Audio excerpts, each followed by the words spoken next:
Յոլչյան Production-ը ներկայացնում է Յոլչյան Production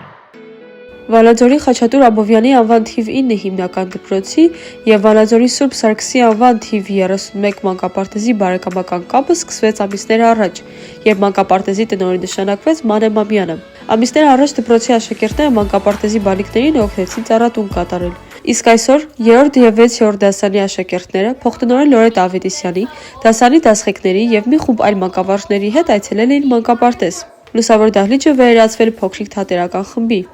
3-րդ դասարանի դասվար Լուսինե Ապերյանի օգնությամբ նրանք բեմադրել են Հովհաննես Թումանյանի հեքիաթներից Բարի կենդանը, Անգելիկ մարդը, Կացին աղբերն ու Անբան հուրին։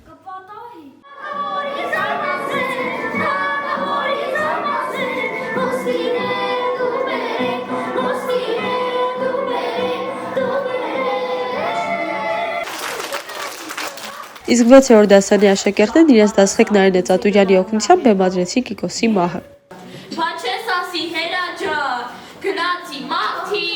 ունեցա որդի, գդակը պոպոս, անունը Կիկոս, վերելավ ծառին, ցած ընկավ քարի, վայ, Կիկոս ջան, վայ, որդի ջան։ Երեխաները մեծ ուրախությամբ դիտեցին աշակերտների կողմից պատրաստված ներկայացումները։ Հարցուպատասխանի միջոցով աշակերտները հասկացան, որ մանկապարտեզի կրտսեր և միջին խմբի բալիկներին ծանոթ էին հեքիաթները։ Դաստիարակները միշտ նրանց համար կարդում և մուլտֆիլմներ են ցուցադրում։ Տնօրեն Մանե Մամյանը շնորհակալություն հայտնեց դպրոցի տնօրեն Արմինե Դալաքյանին, փոխտնօրեն Ինգեր Ավետիսյանին, նախաձեռնությունը իրականացնող մանկավարժական կազմին և աշակերտներին։ Մանե Մամյանը հույս հայտնեց, որ նման գեղեցիկ նախաձեռնությունները կունենան շարունակական բնույթ, քանի որ ամեն ինչ արվում է կիրթ և բանիմաց սերունդ ունենալու համար։ Միլենա Մանուկյան, Յոլչյան Production